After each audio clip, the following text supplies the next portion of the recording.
They were a middle-class family of 4, a father, a mother, and 2 daughters. Tokwe, the eldest, was everything a family could hope for.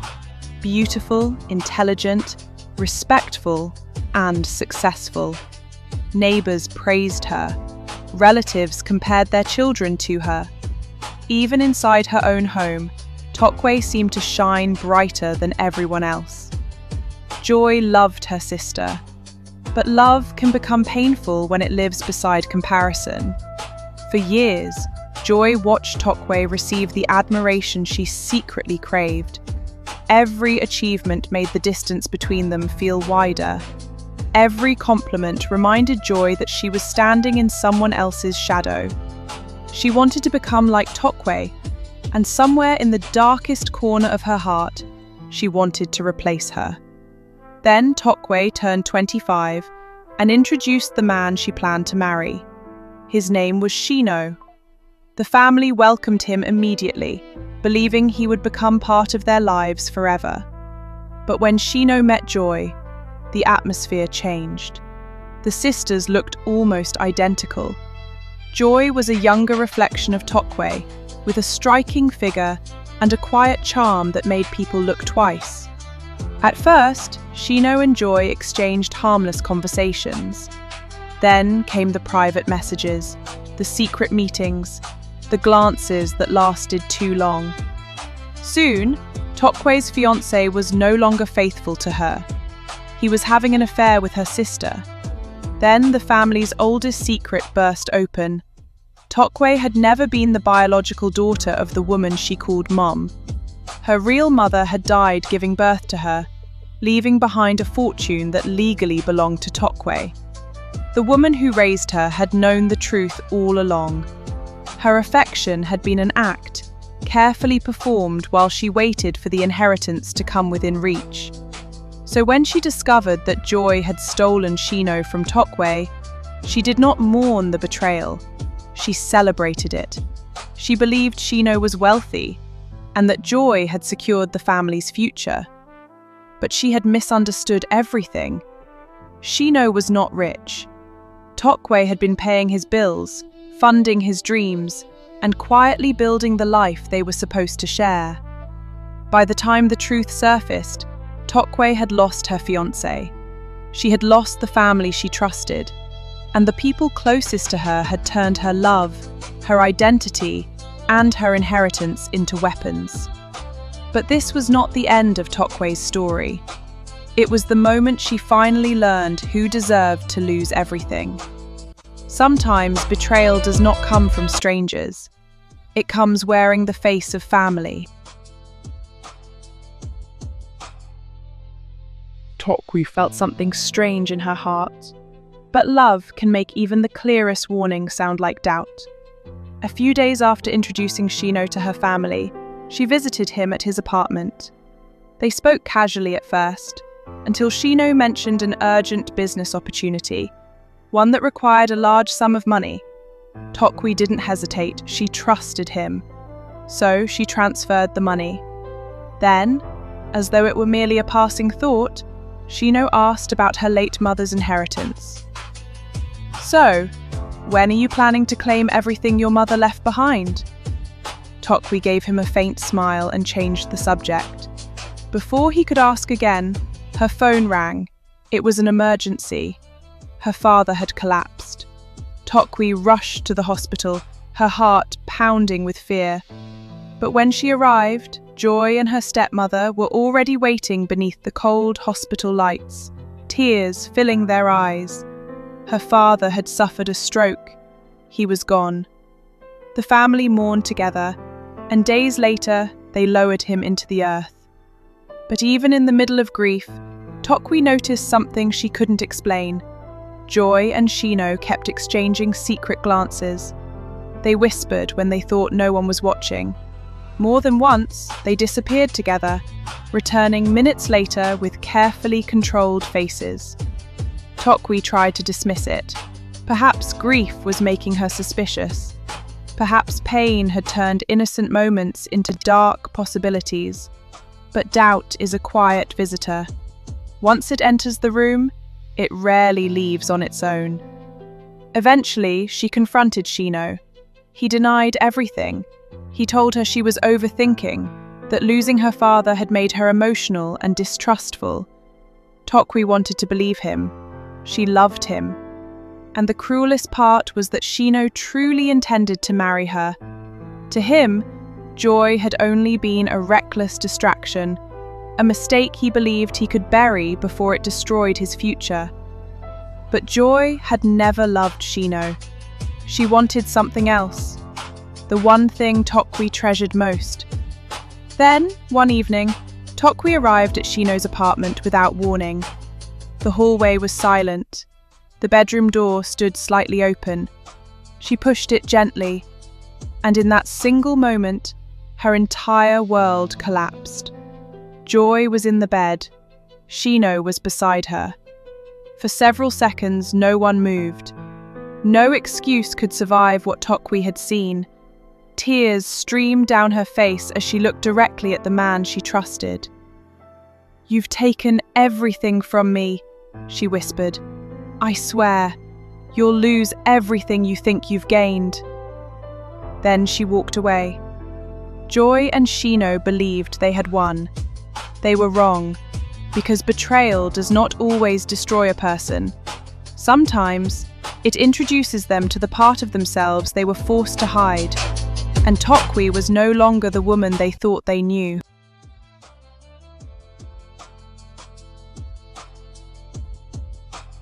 Heartbroken and trembling, Tokwe ran home through the darkness, carrying a secret that would destroy her family. "Mom, I caught Joy and Shino together." Her stepmother's reaction was immediate.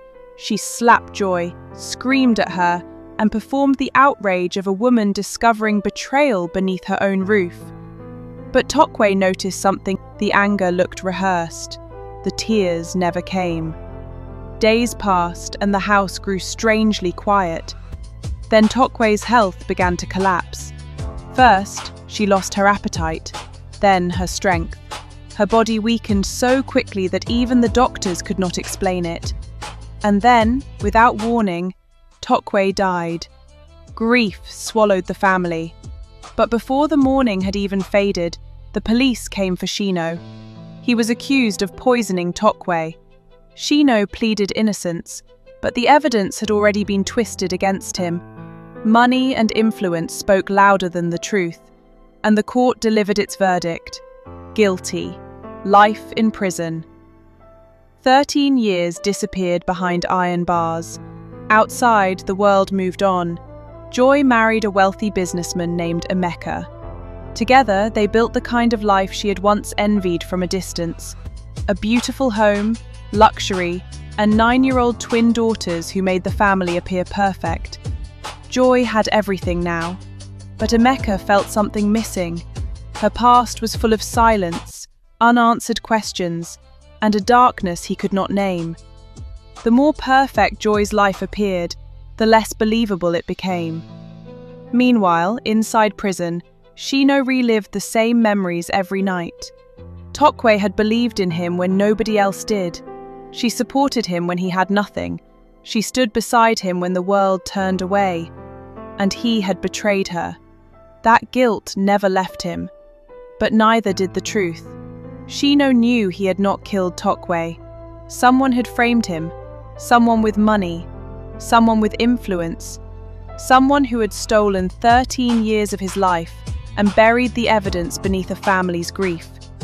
Then, after receiving a presidential pardon, Shino packed his few belongings and walked out of prison a free man. The world expected a broken prisoner. Instead, it released a man with a purpose. "I couldn't save Tokwe," he whispered, "but I will uncover the truth, and everyone responsible will pay." 2 days later, Joy's phone rang. She answered casually, until the voice on the other end spoke one name: Shino. He was out. The phone slipped from her hand, her face drained of colour, and for the first time in 13 years, Joy was afraid. Because secrets can survive behind walls, beneath money, and inside perfect families. but they never stay buried forever. When Shino walked out of prison, the world had changed. But one question had not. Who really killed Tokwe? He went straight to the police station, carrying nothing but his determination to clear his name. "I want to reopen Tokwe's case." The officers barely looked up. One of them laughed. "You just got out of prison. Don't start another problem." But Shino refused to disappear quietly. He searched for the investigation file. He contacted the lawyers who had once believed in him. He demanded answers. Nothing. The file was gone.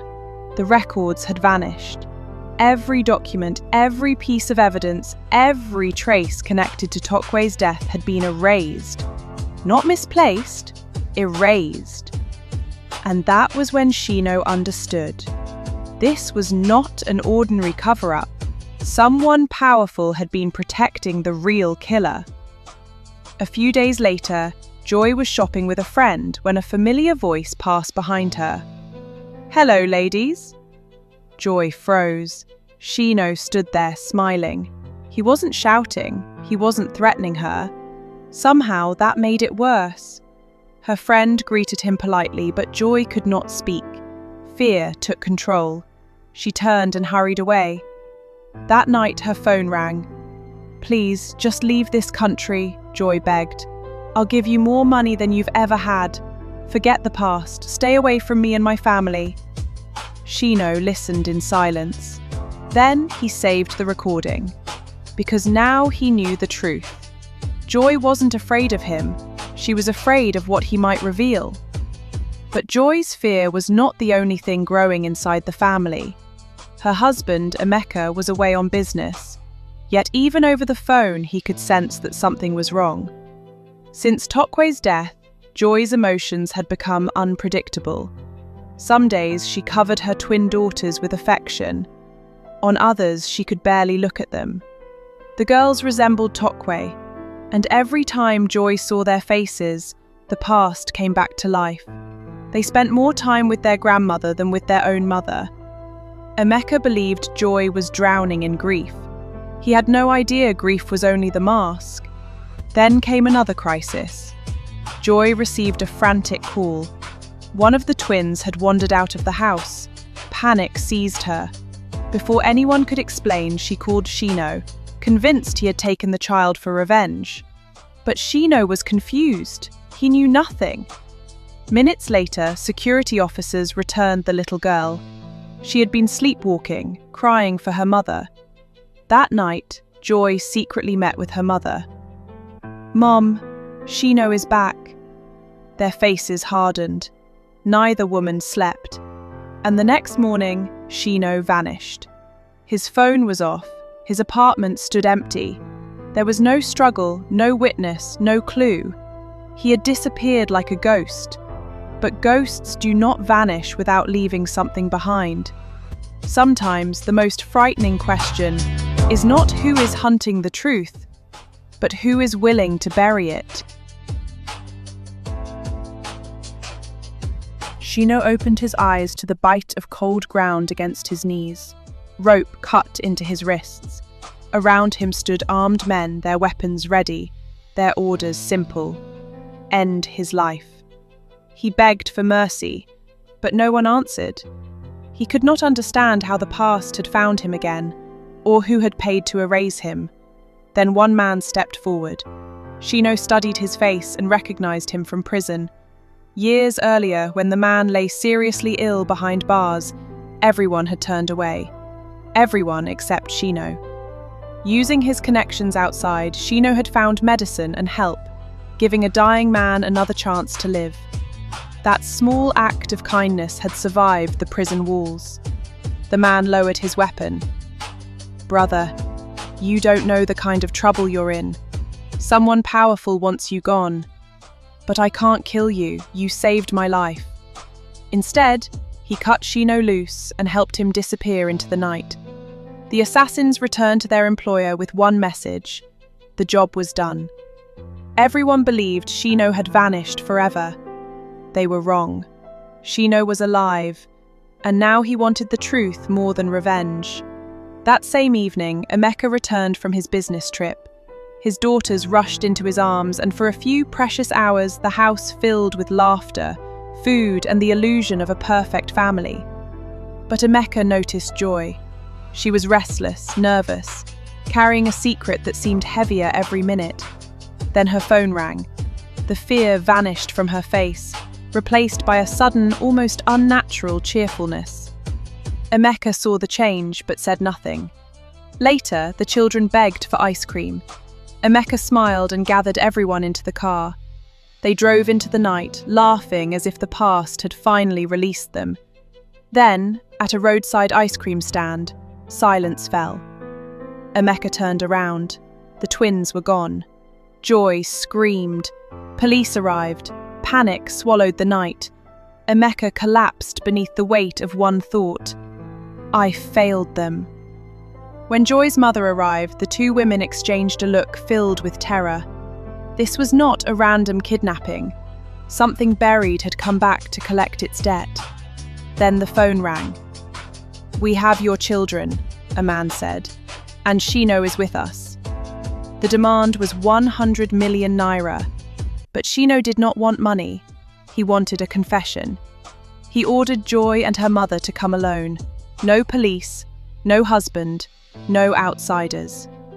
When they arrived, the twins stood safely before Shino as armed men watched from the shadows. His phone was recording everything. "You destroyed my life," he said. "You let the world believe I was a murderer. Now you will tell the truth." Joy protested that she had offered money, but Shino only looked at the children. "Tell them what happened to Tokwe." Joy said nothing. Her mother said nothing. But silence can only protect a secret until someone finally breaks. And this time, Shino had made sure the whole world was listening. The house was silent, but the silence felt louder than a gunshot. The twins stood frozen, staring at their mother with confused, terrified eyes. They didn't understand every secret being uncovered, but they understood one thing. Joy had done something terrible. Shino looked at her. "Tell them the truth." For years, Joy had hidden behind lies, fear, and carefully constructed excuses. But that night, the guilt finally broke through. She looked at the girls and began to cry. Tokwe had everything, she confessed. She was beautiful, intelligent, and loved. She had money, her mother's inheritance. She never struggled for anything. Joy's voice cracked. "I wanted her life. I wanted everyone to admire me." Then she looked at Shino. "And then you came. You loved her. You supported her. You made her even more successful. I couldn't stand watching her have everything. So I took you from her." But the confession went deeper. Joy revealed that she and her mother had tried to convince Tokwe's father to divide the inheritance between his daughters. He refused. "That money belongs to Tokwe." There would be no negotiation, no compromise. So they killed him. And later, they killed Tokwe. The twins watched their mother through tear-filled eyes.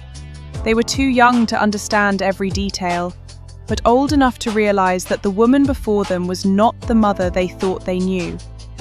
Then Joy's mother attacked Shino.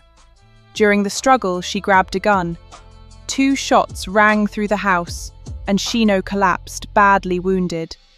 Believing they had no choice, the 2 women fled with the children. But when they returned home, Emeka noticed something was wrong. Joy's excuses sounded rehearsed. Both women were shaking, and the girls had changed.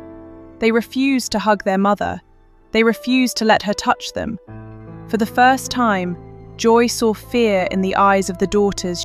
That night, her mother left. She could no longer bear being looked at like a stranger or a monster. Alone with her guilt, Joy began arguing with voices only she could hear. The perfect life she had destroyed others to build was collapsing around her. The next morning, The twins told Emeka everything. When he confronted Joy, she finally admitted it. "I did what I had to do." Emeka shook his head. "You killed your sister. You killed your father. It's over. I'm taking the children. You need to confess." Those words pushed Joy beyond reason. She attacked him, tied him up with the twins, and poured petrol throughout the house. "If the family I did everything for can't stay with me," she whispered, "then nobody will." But Shino had survived. Before leaving, he had anonymously sent his evidence to the police. Now he returned, not for revenge, but to end the nightmare. He smelled the petrol and rushed upstairs. Joy held the matches. The flames spread. Shino remembered Tokwe, the woman who had saved him when he had nothing, and ran into the fire. He rescued Emeka and the children, but Joy refused to surrender. She returned to the flames, and Shino followed. Joy died. Shino survived. The evidence exposed the truth. Joy's mother confessed and was sentenced to life imprisonment, later dying of cardiac arrest during the court proceedings. Shino opened a charity in Tokwe's name. Her life was stolen, but her goodness survived. In the end, the truth may burn everything down, but it also shows what deserves to be rebuilt.